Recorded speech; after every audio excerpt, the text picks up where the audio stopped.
Maso Standard, Kevin Soja, Zongo Koka, Papa Kai Kolokota, Serna Ngamima, Alviri Carlo Mobi.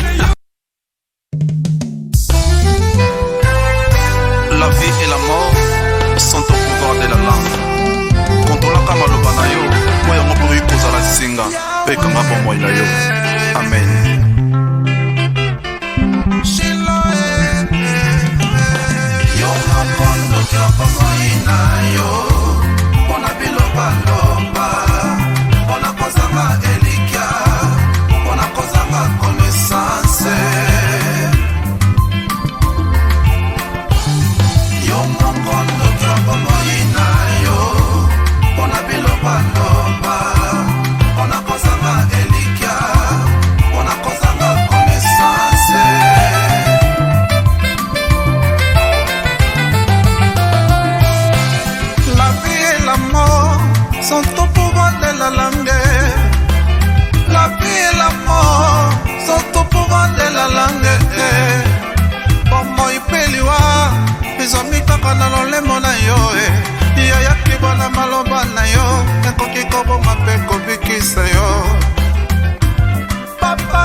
Eight, 7, 6, 5, 4, 3, 2, 1.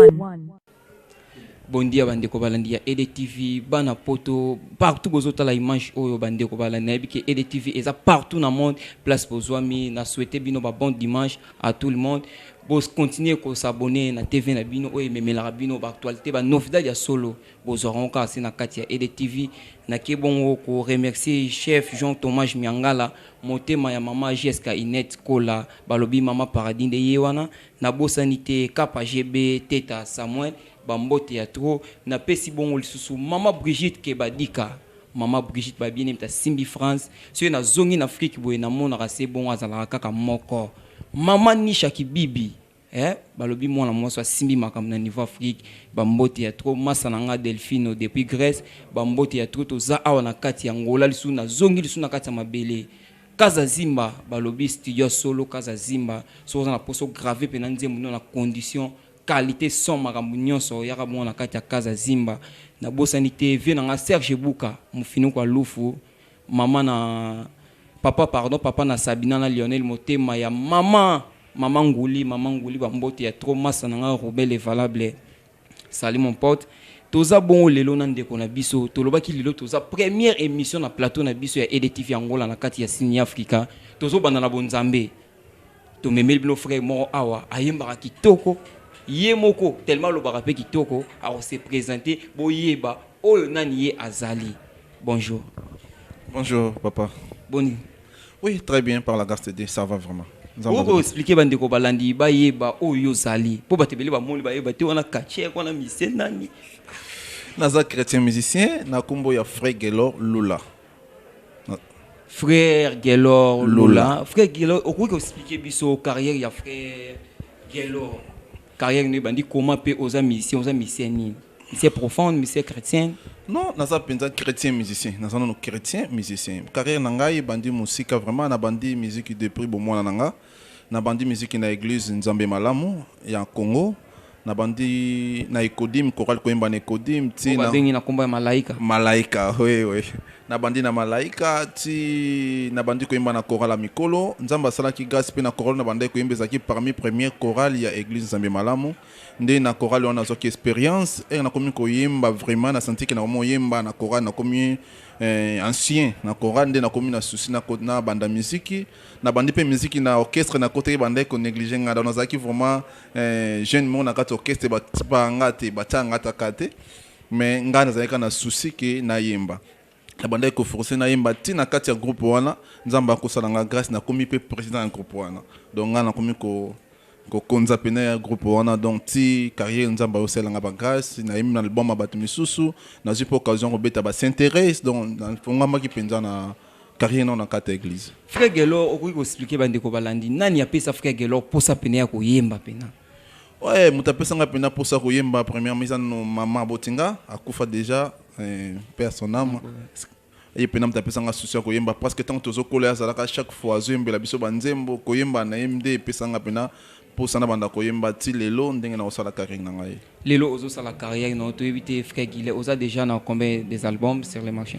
Non, na un album te premier album na ngai yango na sali on a ko présenter mais na yembi nde album ebele abate belé mais ngamo pena premier album na ngai yango.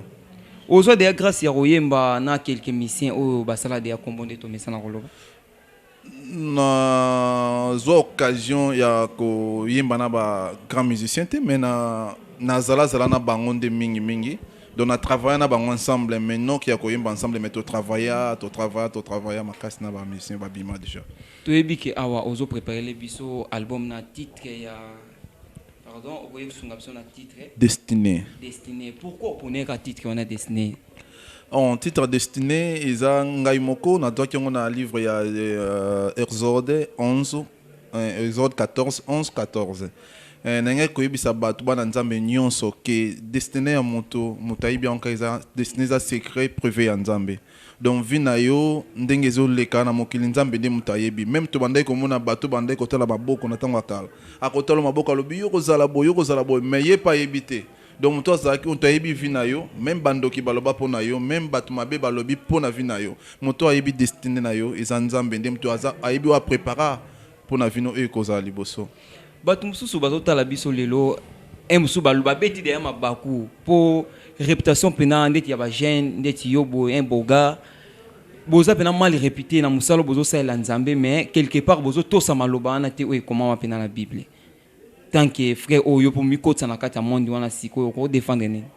Non, bon, tous les bisonions, tous les musiciens chrétiens, tous les chrétiens musiciens, mingi na lobara vraiment na kati ya arche de Noé, bateau bazalaki na kati, mais libanda arche pezalaki na bateau bazalaki libanda arche. Donc c'est-à-dire, oya fandi na kati ya parole. Ako sala babuzo bate donc c'est-à-dire biso to autofone na kata arche tozo tambola na kobanga nzambe tozo tambola ndenge nzamba zolinga biso to tambola ba baza libanda arche nde peut-être ba réputation na bango isa bien te siko na bandeko oyo ba mesana ko classer bino na ba lignée moko ya mabe poto mo la ba mise chrétien presque bazo ki sabiso pena soni to koma ko yoka même na kilo kolongo la makolo vanda na église pour mo na un pasteur azo sala ba vente mais frère moko yemba mais sima zo sente ba serme sou ba yemba na bango. yango na ngolo bakeno to ça ba chrétien musicien to ça na ba musicien chrétien de c'est-à-dire oyo ayibi parole de Dieu ayibi grandeur nzambe na vie na ye ako sala ba buzo bate mais o ayibi grandeur nzambe te azana ako sala ba n'importe quoi pour na kata ba musicien to ça na musicien mususu auti na musique ya mokila auti na musique profane amoni que na musique profane simbite tellement ayibi que na église to ça bato to yambaka nyonso ako yeni na église pa ayibi que na église tango azo yemba ba chéri ba mona ye akobi maman ma fashion na lati ko sali danger yango na bazo mais peut-être biso oto yebi nzambe biso to koli na makolo to ikoli banda bo mwana po nga penza donc na yebi fi mususu te ba violo yengeti na bana ash na ngaboy non na kota barte boîte kaka boîte non na ekuyen binde zakate na kasi na yo kaka boîte mais non na kota ngote dans mwana yo na zaki vraiment encadré na mama nzambe donc na yebi grandeur nzambe côté ni nzamba azui biso na lelo nde nzamba to komisa biso siko na bandeko o basala makambo wana ba mélange wana pona yo monter pour otera biso na banzela ya banzembu na yo okopesa conseil ni pa bandeko basala bon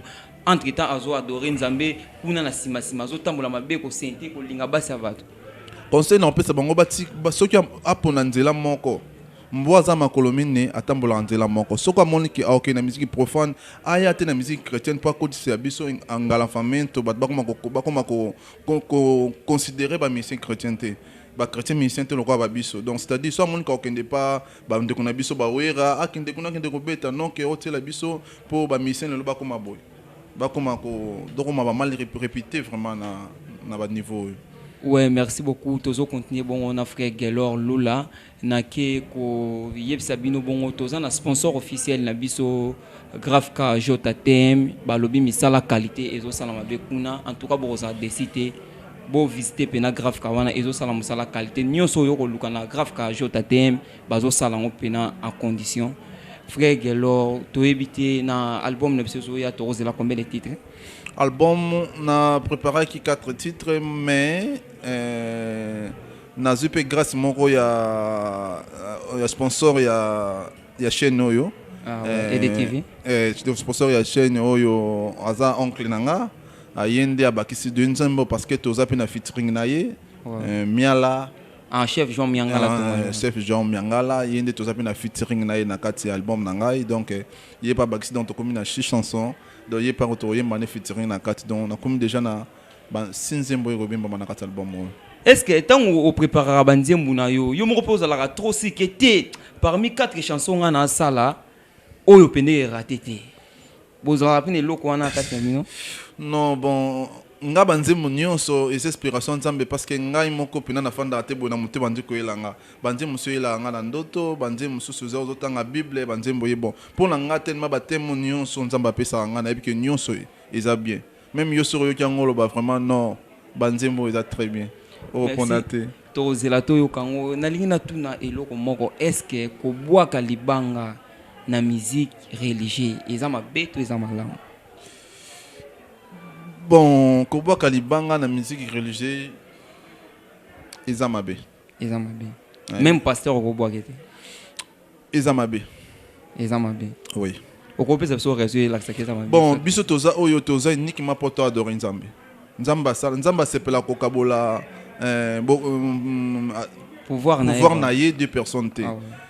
Donc c'est-à-dire biso tozo uniquement to sala mokili pour toi adorer Nzambe. Donc tu ngana zaka pona kumisa donc ko kumisa moto tipo za moto lokola nga na ko kumisa moto na place Nzambe na ko remercier moto c'est normal. Moto a aidé un album moto a soutenir ngai na ministère Nzambe. Kumisa ye na catégorie to na qualité nini plus yo singeli yo kumisa la ye. O kumisa na image na TV tant o le kaka to kumisa na nzembo. Ke nani? Tant o bio kumisa moto a sungi yo. Donc na ko remercier ye na okumisa te na okumisa ka Nzambe na remercier ye na remercier lokola bat bazo soutenir ngai JP da Costa na France na ko ba merci na ebele ndenga zo sala nga chef Miangala ndenga zo soutenir ngai na studio na koti na studio na ngai soutenir producteur na nga zo soutenir un album na zawana na remercier mais non que na ko Kokoumi ça a été donc parce que Nazaka répond à Nzambe. Donc oui, merci pour la question. Album Nasali, Nazana titre Destiné, Nazana Yomokondo qui a vu nayo, Nazana Mon âme, l'eau l'éternel. Yomokondo qui a vu nayo. Oui. Na pour une titre quand on me débattre que na Yomokondo qui a vu nayo. Au bois que l'on nani, mutaboma vu naye moro. Non, Yomokondo qui a vu nayo. C'est comme si Olobeli bandeko batambula bien te. Atambula bien te do yemora bomi vinae. C'est ça non? Non, en réalité surtout biso ba africain, surtout biso ba congolais. Tout le monde mingi ko maramono na vie ezo simbate. Ozomona ka ke no tata mwasi ndoki no konde ndoki ya vinayo. Mais yo moko na vinayo tambola ki ndeni no tambola ki bien te na vinayo. Na pesa exemple mona kati ezaki na mwana mwasi moko tanga zokola na vinel via loyenge azwaki via kolongola bazemi trop mais na vie na biso toza bo Nzambe mo peut-être Nzambe atana via moto peut peut-être ndeko nanga robota bana 5 o atia robota 7 bana mais on a que jeunesse na ba sentiment na via précis aux yeux longoli bana na nyonso et comme appelle tant Nzamba préparer ka peso libala peso pe libala bien promettre que yo mais comme na moma wana o bali libala ko bota ezate siko wana to bota ezate pour penser bazemi on a longola ki to motala tata mwasi na biso na tellement soki mbongo liputa te tata mwasi na biso na tellement to pesa ki mechete noko na biso na tellement minone longwa c'est que mta olonga na bota mais obosa la kendo ki avina yo ezali moko na bazema olongola ki.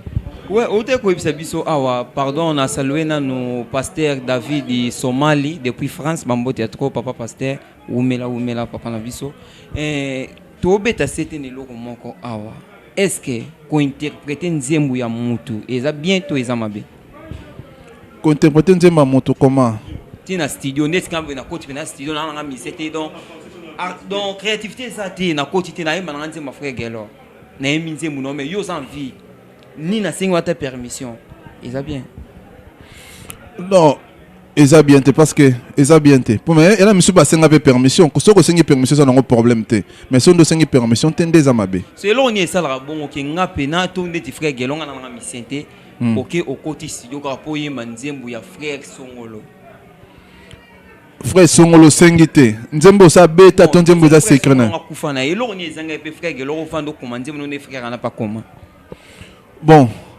ndeti eza pe bon eza pe ndeti nga eza yo te na yo qu'on appelle ça exemple eza zwaka na yo rolota banzembo na yo okomaka yo moko pe so bato wana oyo bayi ba banzembo bato pour nga na traiter bango comme ba voler non ngai pe nga mono ni na zabo eza na nzembo moko na album nanga na lobi na loba comme titre na ngote et na nzembo moko wana eza nzembo wana eza na ndeko moto banda ko travailler na ye mais ida nzembo wana na yoka ndinga zo yembela ngo sepel singai na ebisi ndeko non na ebisi ndeko te nzembo yo fungane na yemba na album na ngai ndeko wana bi eza nango problème te abinga na beta na album na ngai mais yo pe beta na album na yo bon na beti na marché qui a ye beti te yo beti quelque part résonner ma bete mais yo soki ngai beti funa ça la reconnaissant pas na ye te polémique au cours ta participer ya public au bayo kan nzembo wana non em suye moko pe quelque part ko fanda ndeni nzembo na mona komaki yange beti te ya beti pour makamone salama bon ezokipe peut-être que mélodie façon ya yembeli mais nyonso to pesa ka gloire pa nzambe miseni o ana kati ya ngola o ya convaincant makazi musicien convaincant makazi bango nyonso bayemba bien bango nyonso si wasi bango nyonso bayemba bien o bayemba o yo oyebi ba kombo na bango bozo pe chance ya kosola na bango te ndeko na sala musala kitoko ta 5 ya pam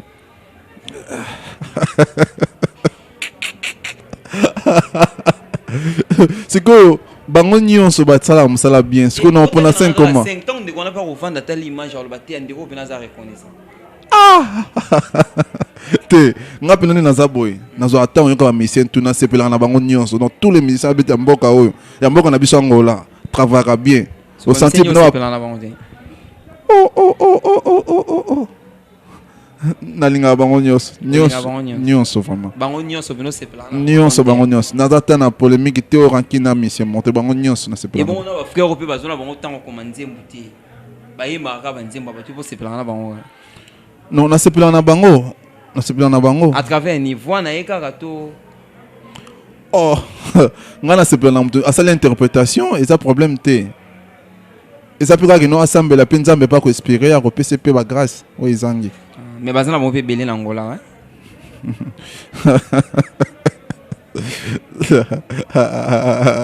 que c'est le état mystique ndesinga longa na mo le tisida na kati ya Real do yo coach pesa nga classement lelo ya gospel na kati ya ngola au classé na première position na no rota na suka bon na gospel biso nyonso to sa la gloire ya nzambe biso nyonso to sa la donc ngai nazana ta na nazana tante na classé muto classé biso nyonso nzambe moko na ebiki même na film ya Yesu otobenga Jésus bakonzi bazalaka bambolombolo pe bazalaka banda osimba pe bakengela mokonzi même na gouvernement to ebiki waza président waza premier ministre waza nani so to bilo na première position festival mo salami na niveau international ba habiter frère Gelo ponela biso mutu moko amema bendele ya mboka ke na libanda yo pona nani biso nyonso to la gloire nzambe donc yo mo boko ke na yo biso nyonso to la gloire nzambe donc biso nyonso to la accord du Christ kuna po msupa ko ke na ye akomi kuna aye manzembo batu ba raisonner mutu mususu bon ngana na yokate mais to ça la non non yokate eza sembla to ni po ebike yo po manzembo mutu nani te na yokana te oh vérité elegi nyonso moteke nzema mutu nga moko na beti di solongo so na beta to ngoye baté donc ça dit que on ngoye baté non to ça la gloire nzambe na moni message moko ekosi na téléphone nga bazana ko ça va découvrir voix ya frère Gelor en live na micro ya EDTV c'est ça possible est-ce possible ouais c'est pas ça bis ndeti nzembo ne nyonso kaka na oyeba nzembo ka oyo wana ta oyo oyibe pa mutu wana ko beta on a kanga moi bon faut retirer parole pardon journaliste retirer parole mais so ko wemba nzembo nyonso yo lingi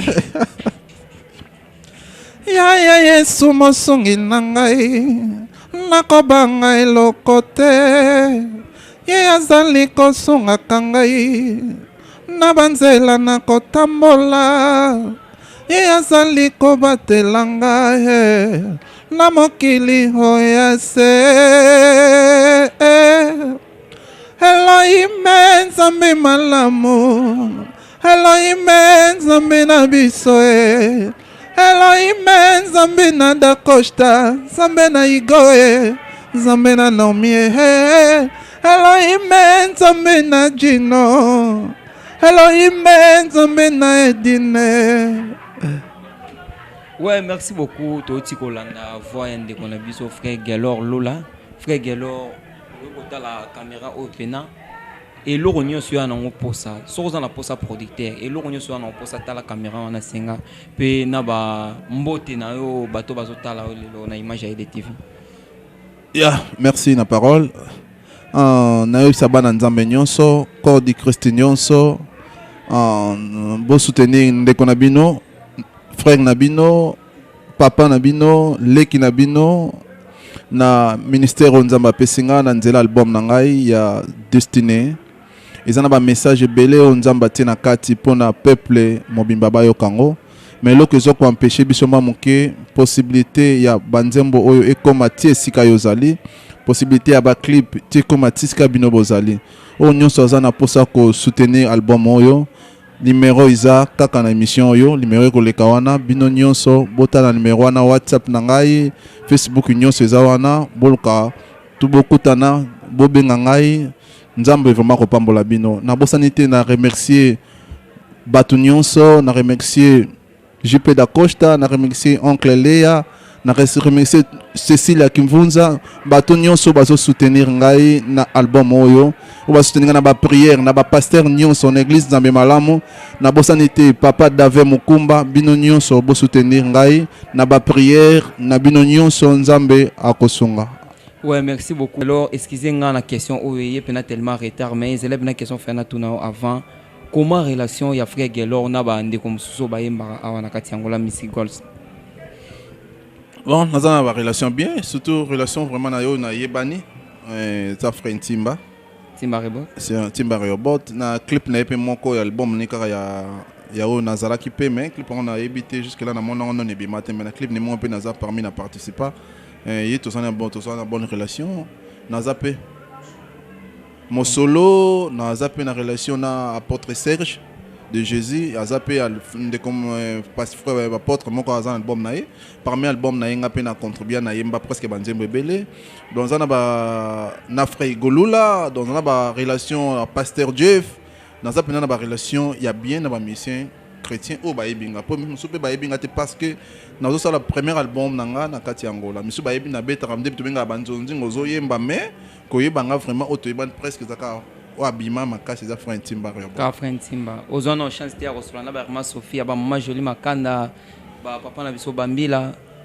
Bambila une fois Gigistino P beaucoup temps opportunité une fois tant on a donc une préparation al sito qui est album ya petit frère nanga igolola ndé côté de côté na pena Gigistino. Ozana lo moto ko senga pa bandeko yo to ba mission de ba sala de ya kombo ba yebani de na carrière na bango. Qui vous en a posé même il y a des solos featuring avant. Non bon quand on tourne sur tout ça là ezaka loko manzambe ba o bobimi déjà liboso bo soutenir pe ba o baza faible ba na simana bino message bino bozo pesa ba kilise ki bino bo soutenir pe biso non to komi na niveau na bino te na ba prière na bino na ba coup de pouce na bino na yebi ki nzambe wana akosala pe biso to bo to batami to bima pe batu mususu ba ka pe message na o nzamba bongisi na nzela na biso. Est-ce que na part na bino pe ezape na ndeko muso asala de ya kombo ki o sollicité bo sa na nze mo bo adorer Nzambe asengo pe quelque chose? Non. Na po senga mutu nze mutu bo yemba boya. Non na sengete premier featuring na ngesaka na obetana manager ya donc président ya mission yo. Premier featuring na beta parce que na carrière na ngai et ils ont un album na ngai mais album ba mususu na beta na bande comme mususu. Est-ce que vous avez abonné pour là? Oui, ils abonnés pour n'importe qui na nzela na pe ba porte monsieur fonga melangai. Na simone ba porte pe na bossa ni pe na saluer maman Jessica. Maman Jessica Inet ouais, net na saluer plus place azale. Ouais, merci beaucoup. toyebi ke tozo continuer bongo pena na ndeko na biso na saluer bongo représentant église ya Nzambe malamu na kati ya Angola papa Pedro Bonsafu Balu na pesi bongo mbote na pasteur Marseille na kati ya Kazenga na bosente ba pasteur tout ya Angola na pesi no ba mbote ba pasteur monde entier partout bozali frère Gelor message na yo ya suka e pa bandeko balandi toyebi ke frère Gelor asengi soutien na bino e osala e bien bambongo na biso to bwaka bwaka teka ba place to kindara ya ambiance omeli masanga batu bayebi yo to servir ndeko na biso na kombo ya Nzambe atombolaka lokumu pe nkembo ezonga se pa ya nkolo bo soutenir ndeko na biso azawa aza na posa ya lisungi na biso sana yo 50 na ye 200 na ye et ça la bien pour na aide ya ndeko na biso mot de la fin Rosanne ya mot de la fin na Nzamba pambola bana Nzambe nyonso Nzamba pambola pe mission bo yambinga merci vraiment na ba temps na bino bo pesi pour tozwa occasion ko le kalibosa bana Nzamba pambola ba responsable de notre émission yo biso beto ozanga te kotika bino na boka Nzambe mission Nzambe pa tombolango ekende roma liboso Nzamba pambola mutino so azaki tana ye atiki tan kolanda ngai Nzambe amona bino. Ouais, merci beaucoup. Bientôt à tous yamba deuxième invité na biso na plateau oyo babi lelo pena donc to comme na world émission pene comme boye comme d'habitude lelo to mekano première journée na bino tozo yamba deuxième invité na biso apôtre Serge des juges akalata zo kotawa bozomona nini oyo apôtre azo meme na biso na plateau na biso et TV to bel lelo tozo démarrer na basali ya Nzambe. Merci beaucoup. Tozo balancer image moko ya publicité ya grave Kajo TM.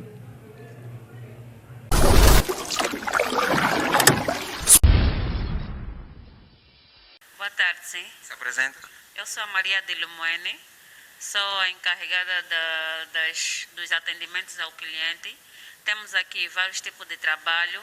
Como vem, temos aqui a nossa mostra de alguns materiais que nós fizemos. Temos aqui as canecas mágicas, caneca normal, temos os pratos, timbramos os chapéus, fizemos a impressão do azulejo e o mármore também, e vários outros trabalhos. Fizemos placas, temos a almofada mágica também. Posso mostrar como é que ela funciona, a almofada mágica? Pode. E já estamos a andar e vai nos mostrar muitas coisas aqui. A almofada mágica, ela vem assim, toda ela fechada, assim. E a parte de trás metemos alguns dizeres. E a parte de frente vem a foto. Tu abres e ela faz essa magia. E também temos aqui as canecas, né? Essa de alumínio, fizemos as fotos e colocamos aqui também. Temos também os passe PVC para empresas e temos também aqui o símbolo da empresa. Fizemos também fitas para festa e temos também aqui os convites para casamento. Está aqui o nosso convite para casamento. O outro trabalho, temos essa bola, chamamos a bola de cristal, a mágica. Colocamos aqui as fotos também, do jeito que os clientes querem, conforme fica. E também fizemos as placas para quem tiver a fazer uma festa de chá de bebê, chá de panela. Temos aqui a nossa placa. E tivemos também porta-chave e crachá. Temos vários trabalhos. Cartões de visita também, fizemos cartões de visita. E o nosso trabalho de bordado, temos aqui a t-shirt, temos esse exemplar aqui de bordado. Fizemos o vinil, temos os vinil especial, que é esse material que está aqui, vinil especial. E ela fica assim. Um exemplo. Temos essa t-shirt, vinil especial. E temos também aqui o vinil normal. Essa é a t-shirt do vinil normal. E como é que as pessoas podem localizar a nossa gráfica? Olha, nós estamos aqui localizados no Morro Bento, de frente à Embaixada da Espanha. Temos muitos pontos de referência. Temos aqui a Escola Acadêmica, na 21 de janeiro. E temos aqui a entrada da Universidade da Metropolitana. Temos o nosso contato, que é o 927 96 74 87. E temos o nosso e-mail, que é jtmcomercial